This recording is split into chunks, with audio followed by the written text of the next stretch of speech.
Hey, you're fucking brilliant tonight. You were great fucking crack. You were fucking crack on. Fuck you, you ugly fucking cunt. You were fucking shy. Fuck off. Fuckity fuck. Fucker fucky. Oh Mally. Oh Sullivan. Drinks and Baileys. Fuck fuck. Fuckity fucker. Fucky fucky make him fucker. Fuck yay. I've been trying to be fit, you know, without taking any exercise whatsoever, followed by a lovely big slice of cake. No.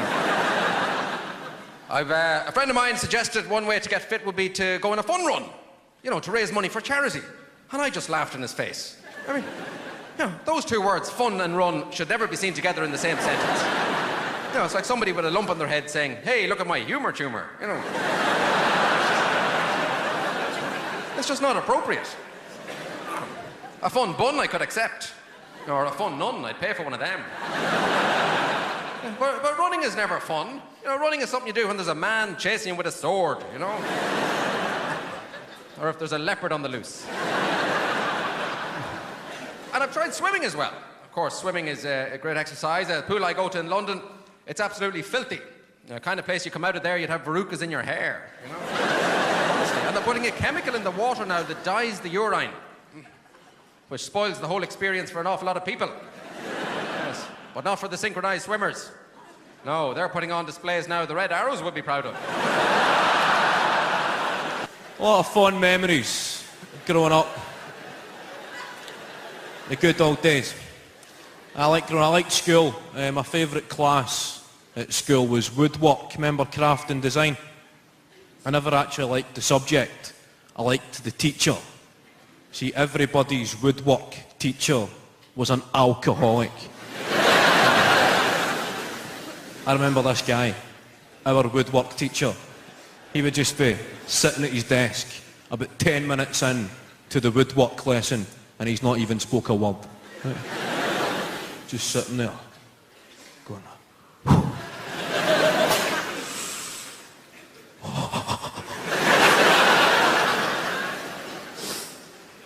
and he'd face the class and just say, right kids, right children, I've had a tough weekend. I was supposed to go to IKEA, but I spent my wages in odd bins. So one of yous wee pricks make me a spice rack. I ordered a pizza last night. I asked for a thin and crusty supreme. They sent me down a Ross. Can you say that? Dave, can I say that? What do you call a Welshman with a stick up his arse? Is this on? Are you there? What do you call a Welshman with a stick up his arse? A taffy apple. Tell the kids tomorrow. I love that. What do Mexicans put underneath the carpets? Andale! Thank you, sister. Thank you. Bailed us all out of this shit then, you did. Karaoke. And you did the accent. Where's your sombrero? Wife says to her husband, you never take me anywhere expensive anymore. He said, get your coat on. She said, why, where are we going? Fucking petrol station. Sorry, cocoon. Sorry for the effing. He's blue. Sit down, he's blue. He's effing and jeffing. He's filthy. Woman went to Doctor's. She had a piece of lettuce sticking out top of her knickers. True story, love. True story. Doctor said, that looks nasty. She said, it's tip of iceberg. It's a tsunami of filth. Fella says to his wife, why don't you tell me when you orgasm? She said, I don't like ringing you at work. They don't take the piss properly either. Now, we take the piss properly in the UK. We're trained as children. My nan trained me up. She said, come down the pub, we'll take the piss out of people. Come on. As long as they don't hear it, don't matter. She set me in the corner. Geezer would come in with an eye patch on. She'd go, aye, aye. Lord Nelson's turned up over here, look. But the Americans, not so much, and it's quite trying. And I'll tell you an example of why I couldn't live there. I'm out with the Americans. They're eating too much. Of course they were eating too much. A bloke came in with a wig on. A catastrophe of a wig. Bastard of a wig. Provocative. The wig is a very provocative garment. It's a bloke saying, I've lost my hair, but I'm not having it. No. I'm going to put this on my head, and I'm going to have a walkabout. And you lot are going to collude in the illusion I've still got a barnet, all right? We're all on board. So the wig came in, hovered in like some sort of spaceship with a man underneath it. So I thought, at least we'll have a laugh. So I leant into the Americans. I said, have a look at the geezer's wig. Have a look at the syrup.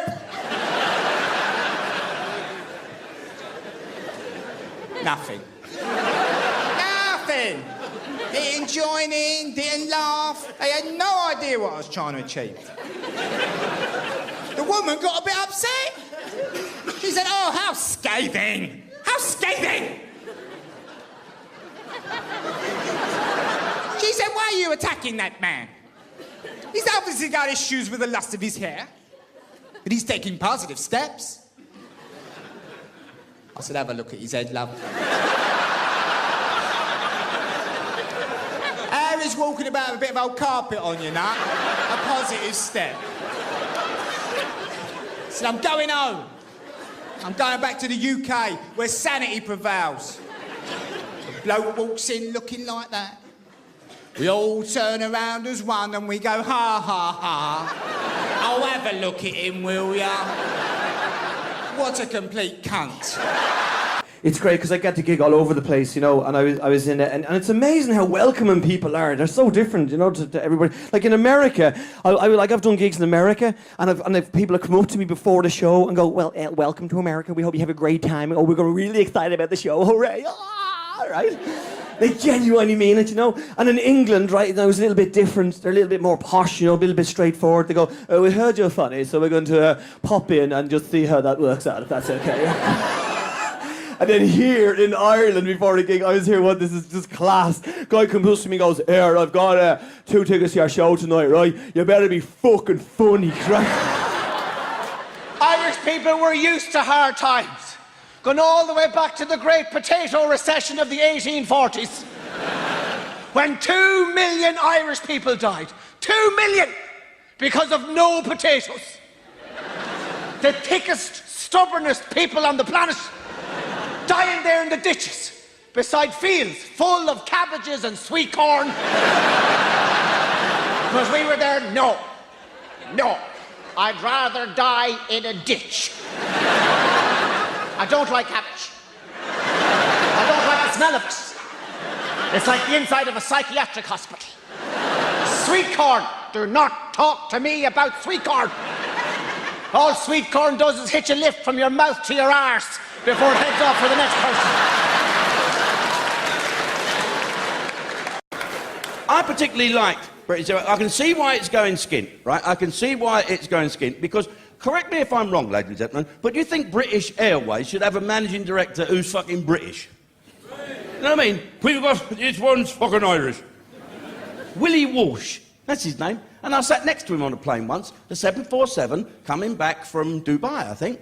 And the captain came out and said, Mr. Walsh, ladies and gentlemen, this is Captain speaking, we've lost one of our engines, so we'll be about an hour late coming into Heathrow Airport. It's nothing to worry about. We have 4 engines, 3 of them are still perfectly good, no problem at all, but we will have to slow down. We'll be an hour late. He said, oh, that's fucking all right. They got 3 more fucking engines. I'm Willie Walsh. Hello there, head of British Airways. They give you 3 bottles of fucking champagne. We're only going to be an hour late. 10 minutes later, the captain come on. Ladies and gentlemen, we've lost engine number 2, I'm afraid, so we've nothing to worry about. We'll be a bit late again. Oh, don't worry, we'll only be fucking another 45 fucking minutes later. Don't you worry about that. This is Captain speaking. I'm afraid we've lost engine number 3. Oh, no, that's fucking serious. I can tell you that now. Because if that other engine goes, we'll be up here all fucking night. So, my name's Jamone.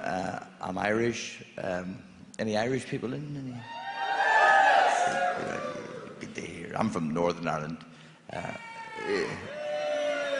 But I'm Irish. There's a difference, yeah.